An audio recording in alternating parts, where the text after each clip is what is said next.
Mula po sa aming pamilya ng Radyo Balintataw, taus-puso ang aming pasasalamat sa KBP at CMMA para po sa parangal at paggawad ng awards bilang maningning na paaralang bayan sa Himpapawid. For winning Best Entertainment Program in the years 2011, 2014, 2016, 2018 and 2019, we call on our 4th Hall of Fame recipient, RADYO BALINTATAW by DZRH Manila Broadcasting Company. Best Public Service Program, the CMMA goes to DZRH RADYO BALINTATAW by DZRH Manila Broadcasting Company.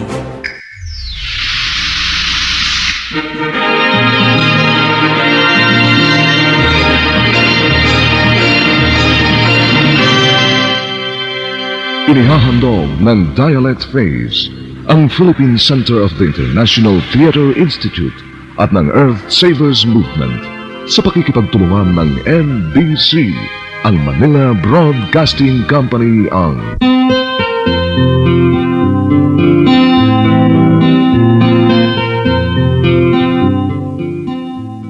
Radio Balintataw.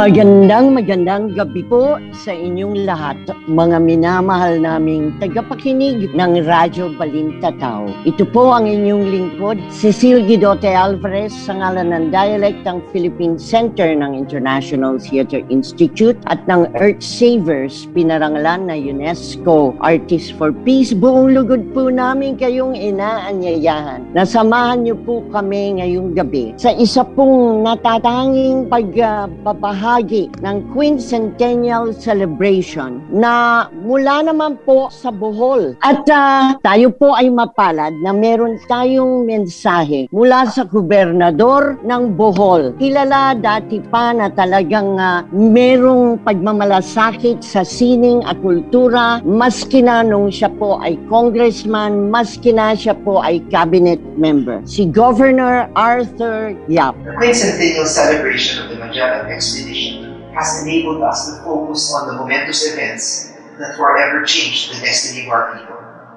With the theme Victory and Humanity, we take cognizance of the vision of the explorers, the bravery of our ancestors in the face of foreign aggression, and above all, the humanity of the main actors in the great historical drama that pitted two different worlds. Today we mark an incident that, while admittedly considered a mere footnote in the greater event of Mactan, is of great significance to us Bolanons because it happened, as recorded in historical accounts, with our island of Bohol in the background. This is the event on May 2, 1521, exactly 500 years to date. After the massacre of the Spaniards by the Cebuanos the day before, the distraught remnants of the Magellan expedition pulled out to sea to safety by heading in the direction of the nearby island, our home province, Bohol. Here they were forced to scuttle the ship Concepcion, setting it on fire so it would not fall to hostile hands.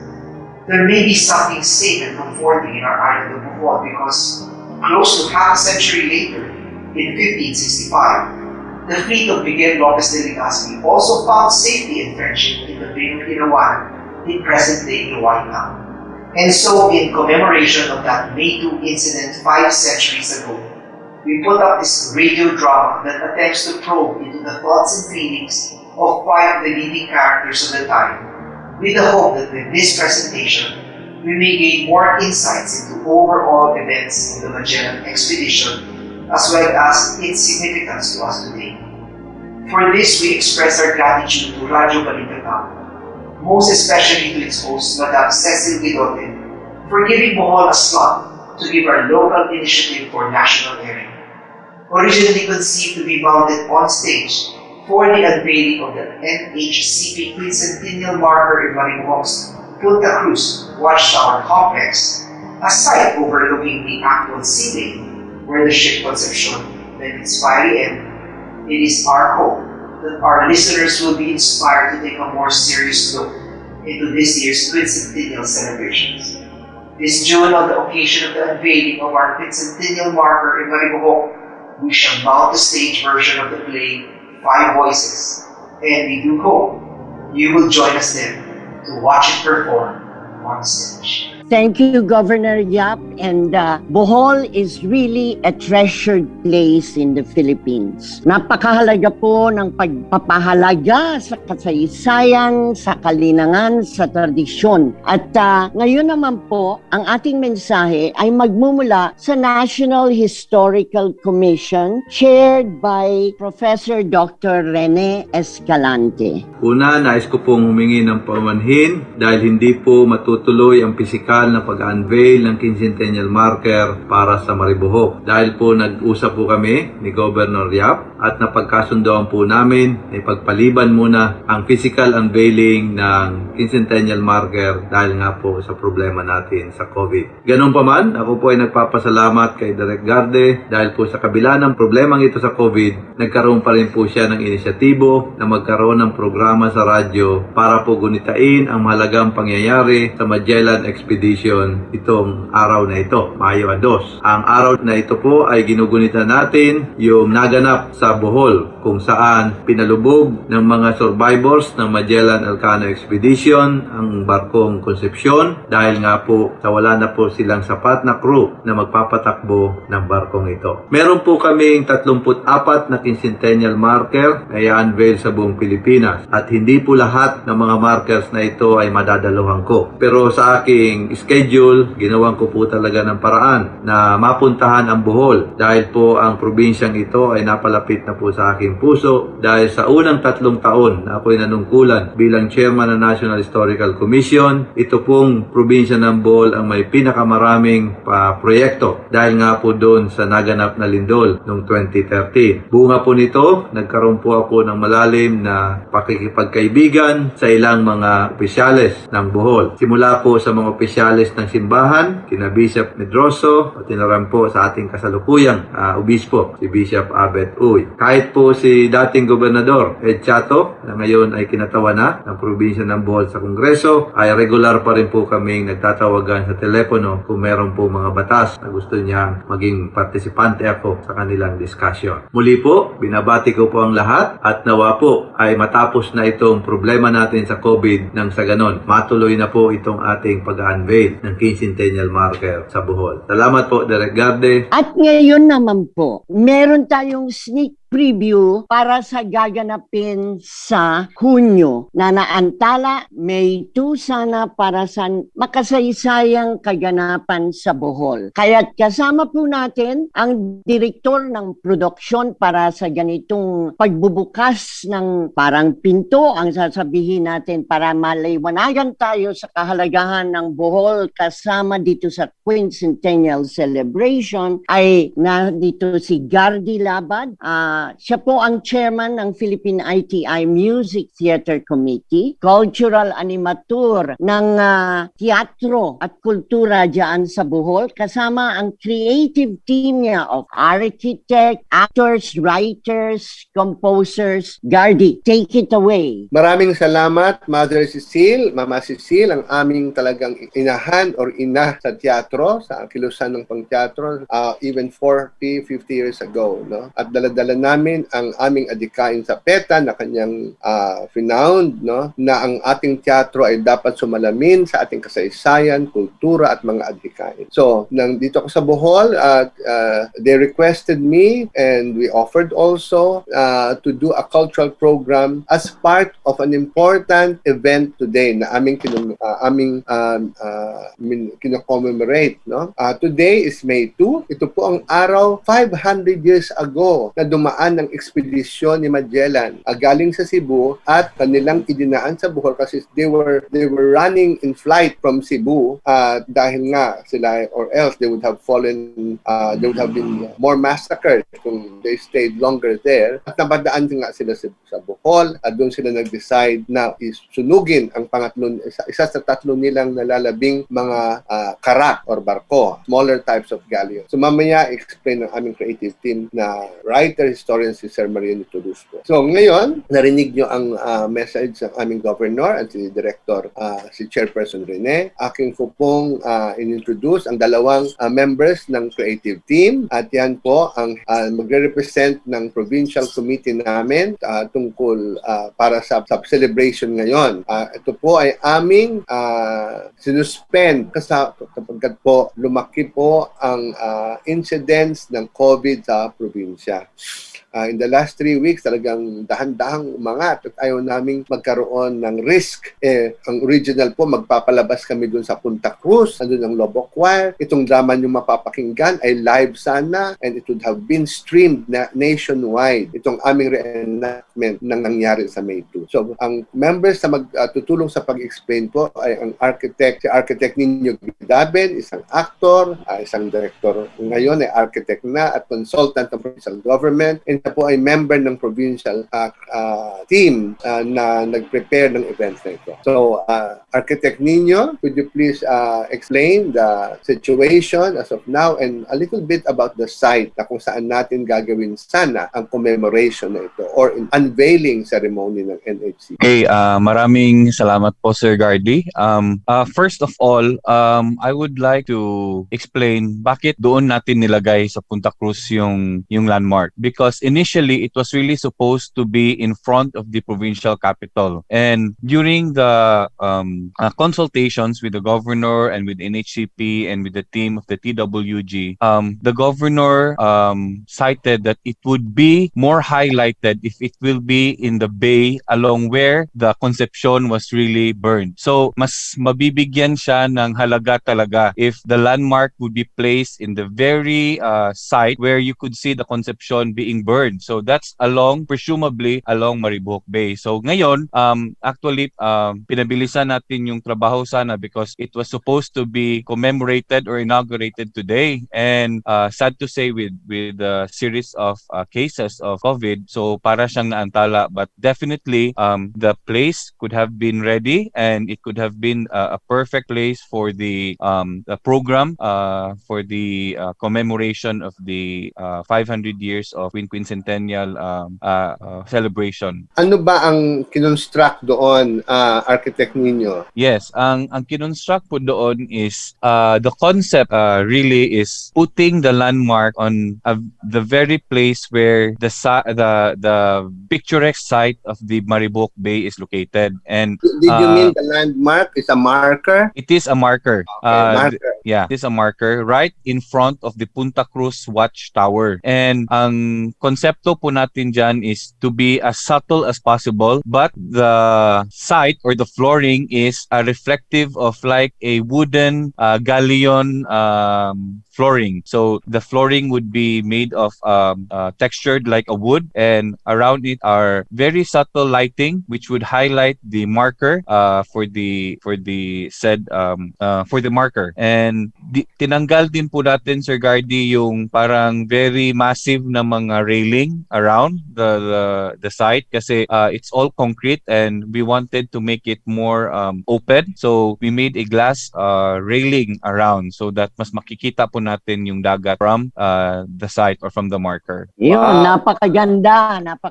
Abangan nila yan sa June pag binuksan yan, di ba, sa inauguration.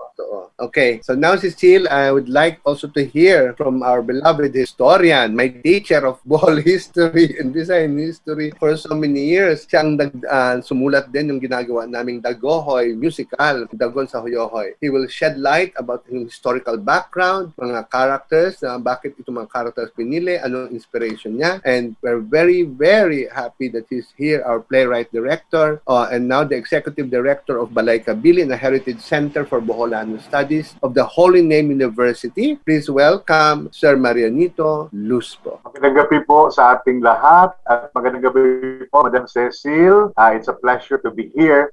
Itong play po namin ay tentatively pinamamagatang Five Voices. The play actually depicts the 5 crucial days since the death of Magellan in Mactan in 1521, April 27 of 1521, and leading to the massacre of the Spanish sailors by Cebuano warriors 4 days later on May 1, and climaxing with the burning of the ship Concepcion by the Spaniards on the 2nd of May, exactly 500 years from today. This happened off the waters of Bohol, and the monodrama that we are going to present actually talks about the survivors of the Spanish expedition as they pulled out of safety and realizing that they did not have enough sailors to man all 3 ships, the last 3 ships of the expedition. So set against the accelerating victory by the Cebuanos over the foreign interlopers, the monodrama also depicts the anguish and demoralization of the Spaniards, in effect humanizing them, making their character more three-dimensional, because otherwise they are just names mentioned in historical records. Minsan nakakalimutan natin na tao rin sila. Kasama nila sa mga Cebuanos din na involved dito sa whole episode ng Magellan Expedition. So, not only are the Spaniards Hispanized, even the Cebuanos who figure out in this episode are also presented, and dinidepict po namin yung ano kayang iniisip nila, ano kayang feelings nila when all these things were happening. So in effect, our monodrama is a way of depicting the quincentennial theme, victory and humanity. So the 5 voices na kasama po dito sa monodrama namin ay unang-una si Antonio Pigafetta. Alam natin na he was the chronicler of the Armada de Maluco and a loyal follower, no, and a close friend of the slain Fernando Magallanes. So dito sa monodrama, pinapakita po yung distraughtness niya, no, and which is understandable, especially seeing with his own eyes the actual death of his beloved captain. Of course, we have Dato Lapu-Lapu of Mactan, the victor of Mactan, who understandably also is savoring his success over his enemies. Medyo matapang po yung ano niya, and yung tuwang-tuwa siya doon sa nangyari sa yung sa mga Spaniards, no? And then the other one is Sebastian del Cano. In the whole history of the Magellan Expedition, at the beginning parang dark horse siya, no? Hindi talaga siya binigyan ng malaking role during the entire expedition until the death of Magellan and also the death of Duarte Barbosa, na yun siya sana yung napili nila na sumunod kay Magellan, pero nangyari napatay din siya doon sa Cebu during the massacre. So he was placed in a situation na siya yung nagman doon sa barko na Victoria, and we know ultimately that he would earn the distinction of having been destined to circumnavigate the world. Ito si Sebastian del Cano din pala, nag-lead ng mutiny laban kay Ferdinand Magellan doon pa sa South America. Pinarusahan siya at naging rehabilitated by Magellan. So parang nagdadalawang isip siya kung matutuwa ba siya or he will feel sad over the death of the captain of the expedition. And then we also have another Spaniard, Juan Serrano. He was actually beloved by the Cebuanos because he treated them very well. Unfortunately, he was there when the massacre happened. So siguro he was mentioned in Pigafetta as the survivor of the massacre. He was left in terror on the beach of Cebu, unharmed, maybe because of the goodness that he showed to the Cebuanos.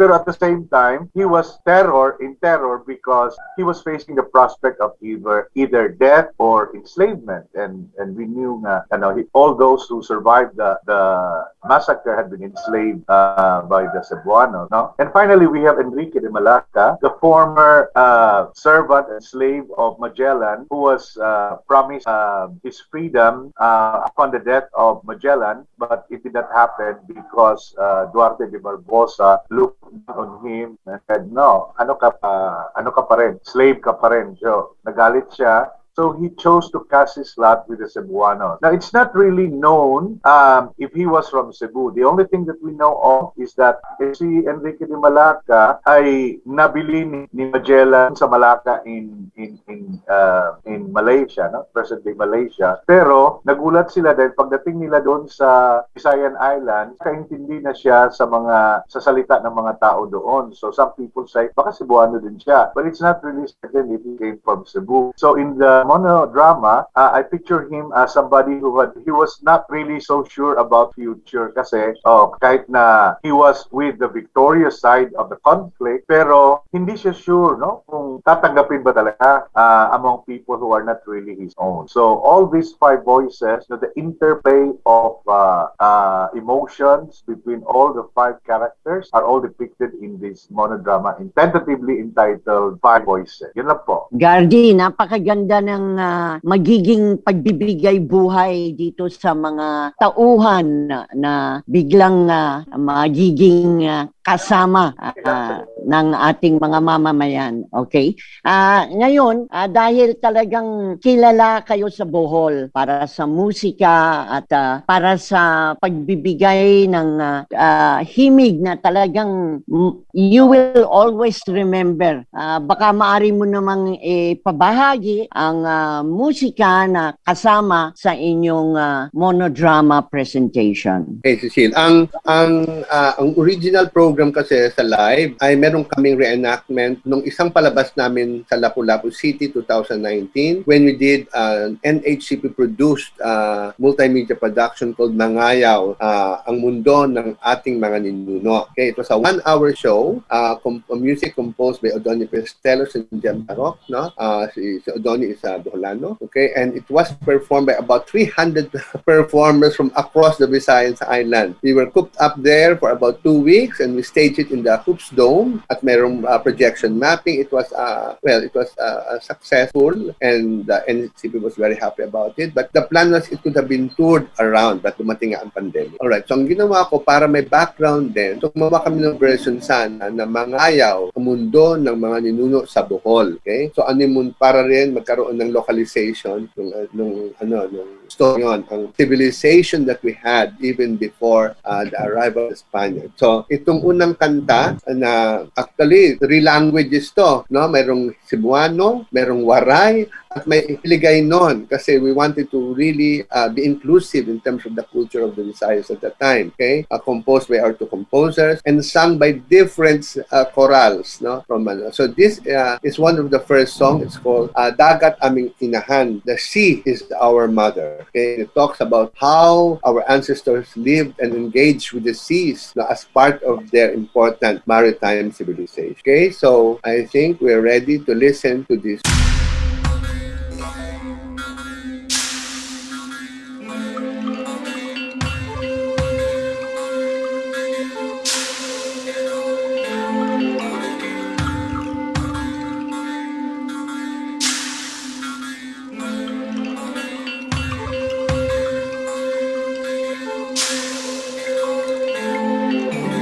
Dagat ang ina, alon ang kapatid, bangkot ay katuwang, isda'y anak na alay. Dagat ay daan, dagat ay himlayan, dagat ay sandigan, paraan at punlaan. Sama siya sa kawanangan, bituunan ang giya. Ang hangin ng taytayan, bulan ug adlaw ang sugat.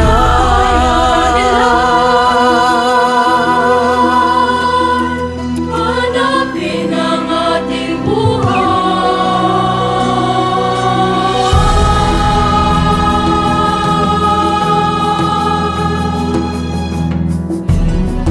Di dapat matakot, mangambahay isang gabi. Hapon ay harapin, dagat ay lakbayin, sakyan ang alon, sundan ang bituin. Buhay, kalayaan, lahat ay aabot.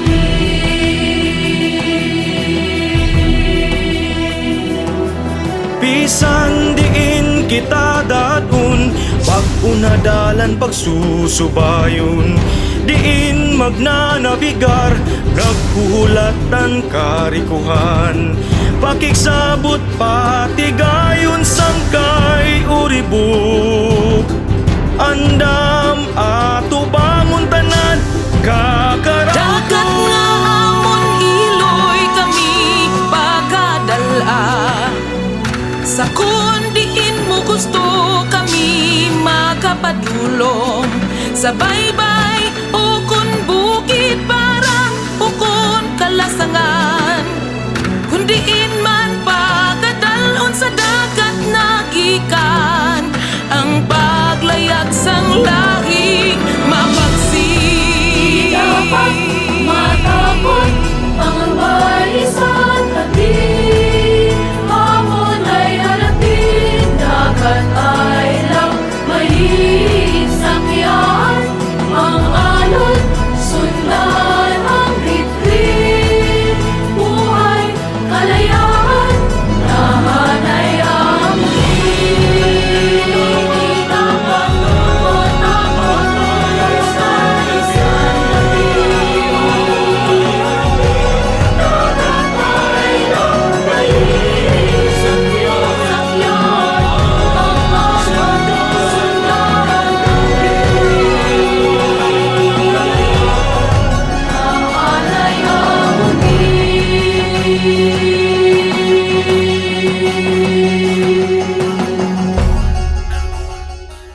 Okay, yung production na yung Mangayaw was written, the initial script was written by Floyd Quintos, but it was translated into 3 languages, no, by Lucien de Taba, Marinito Luspo, and Rocky Nicor of West Visayas, no, with Rudy Reveche. And the design was made also by our PETA visual artist, si Mel Bernardo. Okay, okay. So ngayon, that was supposed to be the one half of the show. Then the other half, Marianito would have written nga transitional scene, no, towards the arrival the expedition. Ito na yung main drama namin, no? Ang tawag ay Five Voices. Nabigay na sa inyo ang concept, ang historical background, sino mga characters nito. So just imagine na nandoon tayo sa may dagat, no? Nandoon yung mga 5 characters, si Bigafetta, yung chronicler, sinusulat niya, paalis sila ng Bohol, at nag-reminisce nangyari. Of course, he was pained by the death and the defeat. Okay? Andun din si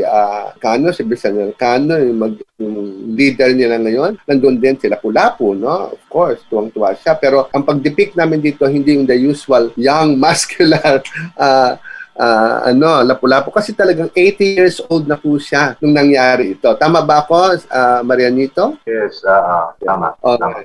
Okay. And then we have, of course, si Enrique de Malaca, yung slave na masama ang loob. Okay? And of course, si Serrano, yung naiwan at sa mga sailors doon sa isla at hindi na makabalik sa boat kasi everybody was really fleeing back to the boat but they were already being massacred. Okay? So, ang nag-score po nito ay isa sa aming team din, so Donnie Pistelos, at meron na akong introduction dito sa drama. So, pwede na po tayong makinig sa 5 tinig. Kasing Sining Theater Ensemble, in cooperation with the Provincial Government of Bohol, the Bohol Arts and Cultural Heritage Council, and Radio Balintataw, present 5 Voices, or in Visayan, 5 Katingog, a play of 5 monologues written by Marianito Luspo, concept and direction Gardy Labad, music composed by Jem Talarok, music edited and sound designed by Odoni Pestelos. The cast is composed of the following: playing the role of Pigafetta, Ismael Turco, Sebastian Delcano, Marianito Luspo, Lapu-Lapu, Jerry David Aguilar, Enrique de Malaca, Doydoy Calle Jr., Serrano by architect Nino Gidaben.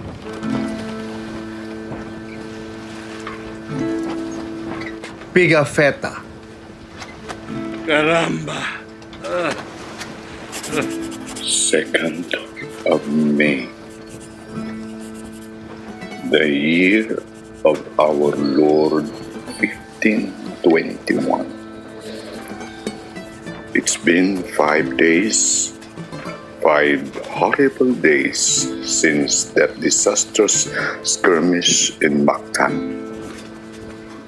And here I am, Antonio Pigafetta, formerly of Vincenza, now in the service of His Hispanic Majesty Carlos I of Spain, chronicler of the Armada de Maluco, trying to write down the events these past days. My memory is still a tumble, and my head still throbs with pain from the wound that poisoned arrow gave me. But more than this infernal wound, my heart is pained, deeply pained by the loss of our dear captain. The memory of his eyes signaling us to flee in our boat as he was cut down by those savages on the beach. I wanted to go back and help him, but our men held me back.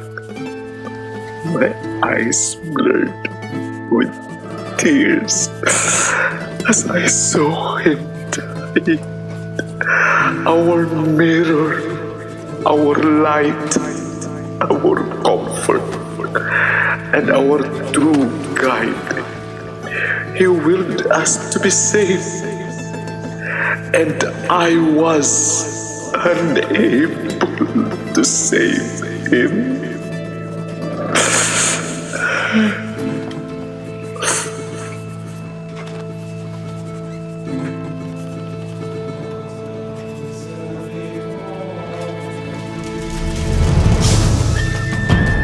Lapu-lapu. 5 kaadlaw ang nilabay, human sa makabungog na mong kadaugan, patok sa mga mapangahasong kaaway. 5 kaadlaw nga among gisaulog ang makauulaw nga pagkaparot sa mga langyaw. Ang ulos ay lang Pangulo, among giputol o gituhog sa bangkaw o kihimong dubukan sa among pagmaya o pagtay. Nangaliw po pa sila nga ilang lukato ng lawas sa ilang Pangulo.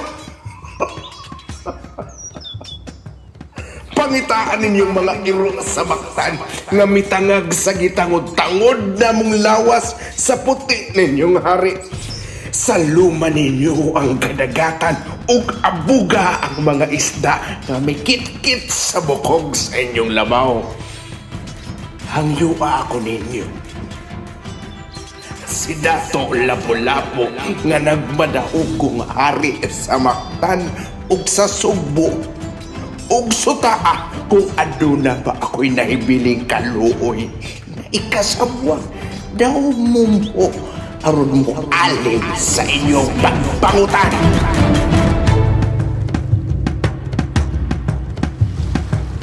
Sebastian Del Cano. By the grace of Nuestra Señora de la Victoria, I, Sebastian Del Cano, the King's humble servant, was spared the carnage that befell our men in the hands of these savages. But I seethe with anger at the perfidy of these infidels. Their king, Humabon, whom our beloved Captain Fernando Magallanes graciously befriended, giving him precious gifts of cloth and trinkets of value, has returned our goodwill with treachery, inviting our men to a banquet, supposedly so he could give the captain with valuable gifts for our Castilian sovereign. More than 40 of our men, including Duarte Barbosa, our newly elected leader to replace the murdered Captain Magallanes, came to their town with full trust in their safety. But then, like the cowards they are, and led by that captain's cursed Malay slave Enrique, they swooped on our men, cutting them down with bolos and spears, killing almost everyone without mercy. Our men tried to swim back to their ships, but one of them, Juan Serrano, was left on the shore, pleading with us to rescue him. But we were so disadvantaged. We could only watch him with sadness and horror from our ships. Juan Serrano.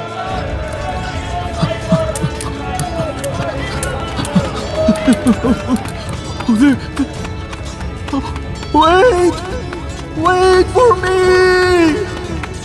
For the love of God and all the saints, I don't want to die here! For God's sake, come back! I am dead.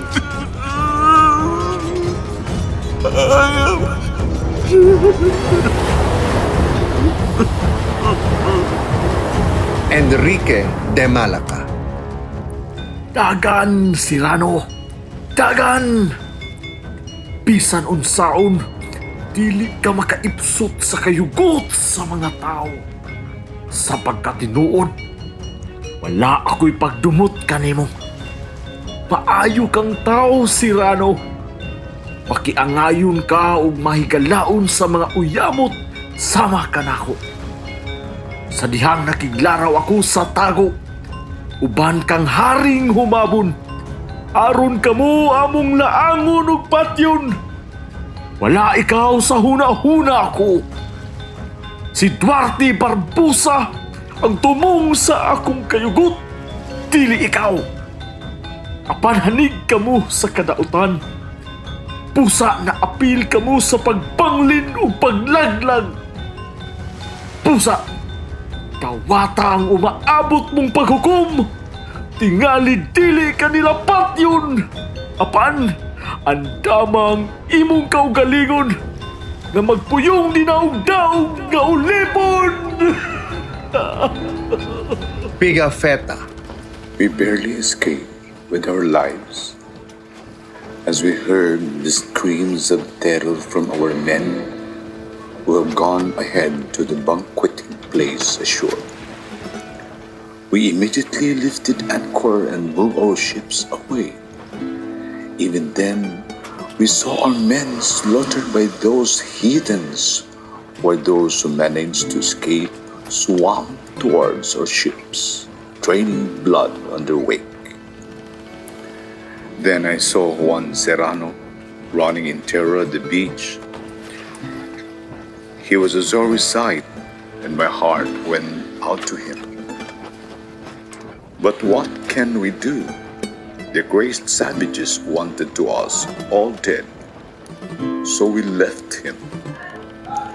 As soon as we had moved our 3 ships to safety, we took stock of our men and found we lost more than 100 able bodies, not enough to man the Victoria, Trinidad, and the Concepcion. It's now the 2nd of May 1521, and as evening came, our new captain, Juan Lopez Carvalho, decided to scuttle the Concepcion and burn it, lest it falls to enemy hand. From the deck of our 2 remaining ships, we watched the sadness of the flames engulf the Concepcion, the warmth of the blazing conflagration blotting the silhouette of the next island, the one they call Bohol. What a sad commentary to the voyage that started so gloriously 2 years ago. I still remember the cheers of the people of Sanlúcar de Barrameda as we sailed down the estuary of the Guadalquivir. the shining faces of our crew, the smile playing with the lips of the captain, our beloved Bacalianes. Now he is gone, and so goes our hopes of reaching back home. Lapu-lapu. Dinhis akong punoy-anan sa boyahan. Nakita ko ang siga sa kalayo sa layong lawod.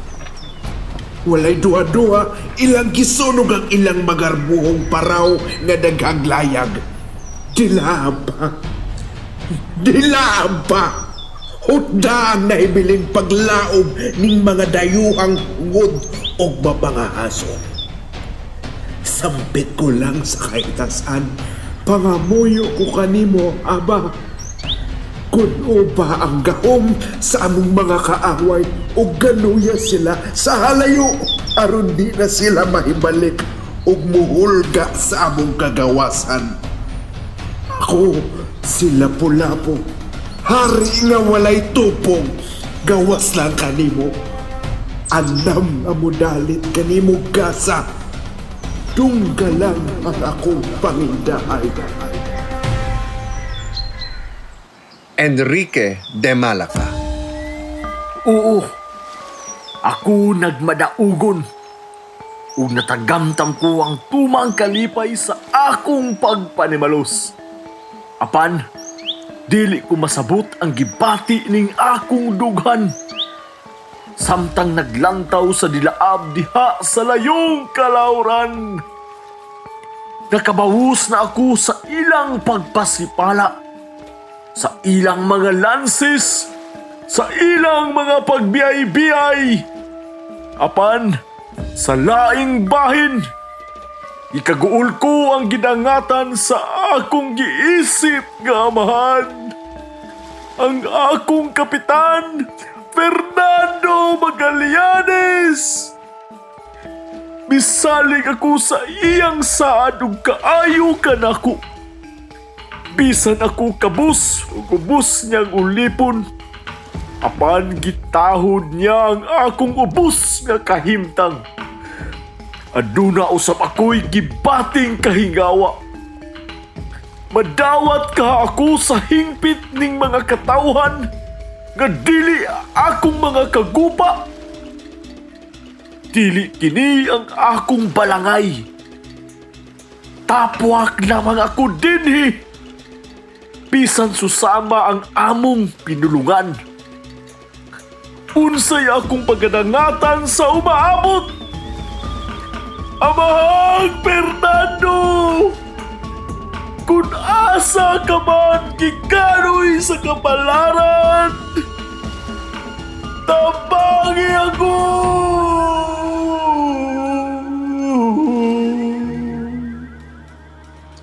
Juan Serrano. Yes, my friends. I understand you cannot get me out of this place. Since you cannot save me, go! Go! Save yourselves, my friends! Death or enslavement, I shall accept whatever fate is in store for me. There's just one thing I ask of you. Remember me as one of those who walked and laughed with you in good times. Remember me as the foolish young Castilian who, like you, signed up for this seemingly impossible journey. And when, by good fortune, you do get to return home, give my love to our beloved España. Raise a toast for me in one of the taverns at Seville and offer a mass for the repose of my soul.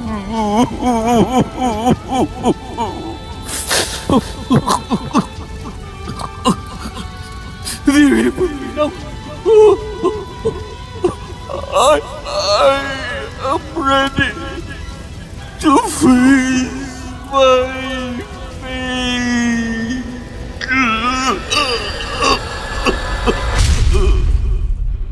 Sebastian Del Cano. The flames are dying now, and the embers slowly surrender to the cold embrace of the sea. The timbers of the Concepcion creak and disappear below the gently lapping waves. The darkness is slowly enveloping us. What does the future hold for us? Will we once more behold the Giralda on the banks of Seville? Will I be remembered? A humble sailor and member of the once proud Armada of the Moluccas. Captain, oh, our poor slain Captain Fernando Magallanes, I admit, I have not always been loyal to you. And I once led a mutiny against you in the land before we crossed this great ocean. But I gratefully embraced the punishment you imposed on me. Wherever you are, let your spirit guide me on and complete this expedition. For I now understand full well your dream and your wisdom.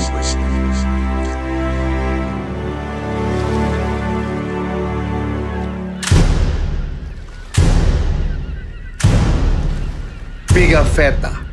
And so, into the darkness of the sea, past this island of Bohol, our last two ships, the Trinidad, headed by Juan de Carvalho, and the Victoria, captained by Sebastian de Elcano, sailed onto our destiny. We started with 5 ships. We're heading home in just 2. Against all hopes, against all odds, we threaded a way past islands after straits, dangerous islands. Whatever fate has in store for us, I remain forever the King's faithful servant. Signed, Antonio Pigafetta, 2nd day of May, the year of His Majesty Carlos I of Spain, por Santiago y Sierra España. By St. James and the glory of Spain, we sail on. Remember me. Tuli ko.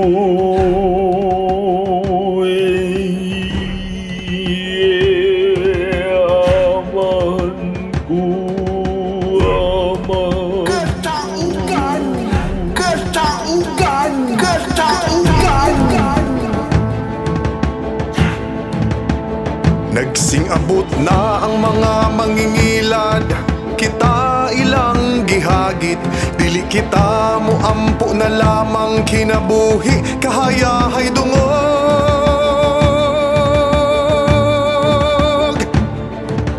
Kung kita magpaparot ang kinabuhing naangdan, mahanaw kalibutan.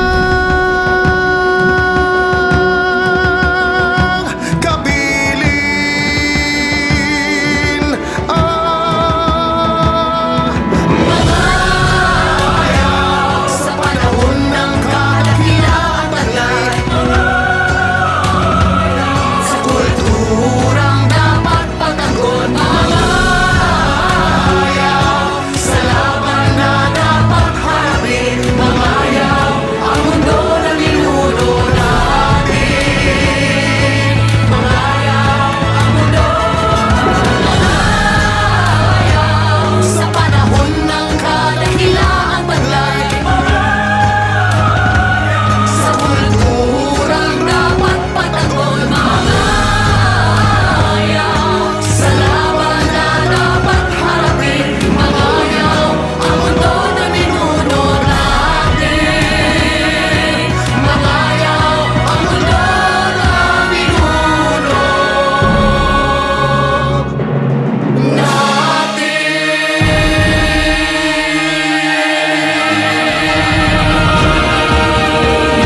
That's it, my our dear audience. Yan ang aming gift to commemorate this day. And we hope na may dating sa inyo in terms of how we pictured victory in humanity, the victors and those who were defeated, but making it more tridimensional that they were all human beings impacted by that event. So we hope, and this signifies our determination, maski na may COVID, amin pong pinursige na maging maski online po ito para maramdaman ng lahat ng tao sa ating bansa ang kahalagahan ng nangyari sa araw na ito 500 years ago. Maraming salamat po bilang arkitekto po sa lugar kung saan ilalagay yung marker or nakalagay na ang marker ngayon.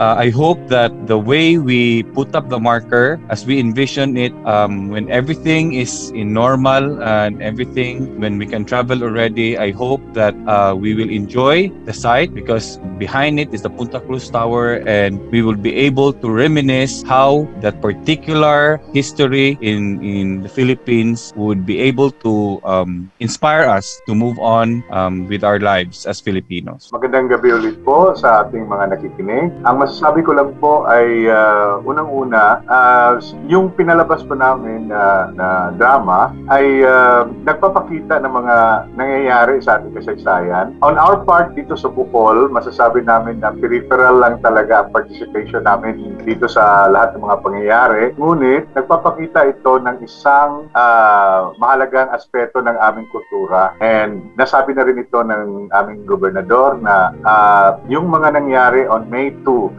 1521 dito sa Bohol, parang it's a form of it's a way of repeating the idea that we Boholanos have something to contribute to our national consciousness. And masasabi namin na there must be something in Bohol that really brings out friendliness and safety to people. Kasi 40 years later, after this expedition that ended so badly, once again, si Miguel Lopez de Legazpi, when he came here in 1565, also found refuge and friendship in Bohol. So, hindi natin ito kalimutan dahil kasama ito sa ating kasaysayan. We had been so concerned and we love the idea that we are fighters for our freedom. At the same time, we never lose our hospitality to other people. We are still open to people, and hopefully, this is a lesson that we continue on as we celebrate the quincentennial. Thank you. Napakahalaga ng ipinabahagi ng Bohol Creative Team para bigyan buhay ang kasaysayan sapagkat ang pinakamasakit na maaaring mangyari sa isang bansa ay amnesia. Hindi maaaring mawala sa ating kamalayan ang kahalagahan ng nakaraan sapagkat dito hinuhugot ang pagbubuo ng ngayon at ng magandang kinabukasan. Nakita natin ang tapang ng ating lahi na ipinagtatanggol ang ating kalayaan, ang ating kasarinlan, walang takot. At pagkatapos noon naman, nandiyan ang tulay para sa pagkakaibigan sapagkat mahalaga na tayong lahat sa mundong ito ay may kapatiran, merong pagkakaibigan, merong pagkakaisa para meron tayong mapayapa, likas kayang kaunlaran para sa lahat ng lahi sa mundo. Maraming salamat sa Bohol para sa ganitong paglalahad ng mahalagang kontribusyon nila sa ating kasaysayan. Ito po ang inyong lingkod, Cecil Guidote Alvarez, sa ngalan ng Dialect ng Philippine ITI Center na pinamumunuan ngayon ng dating Senador Joey Lina at ng Earth Savers na itinatag ng yumaong Senador Hierson Alvarez. Nagpapasalamat po kami sa inyong walang sawang pakikinig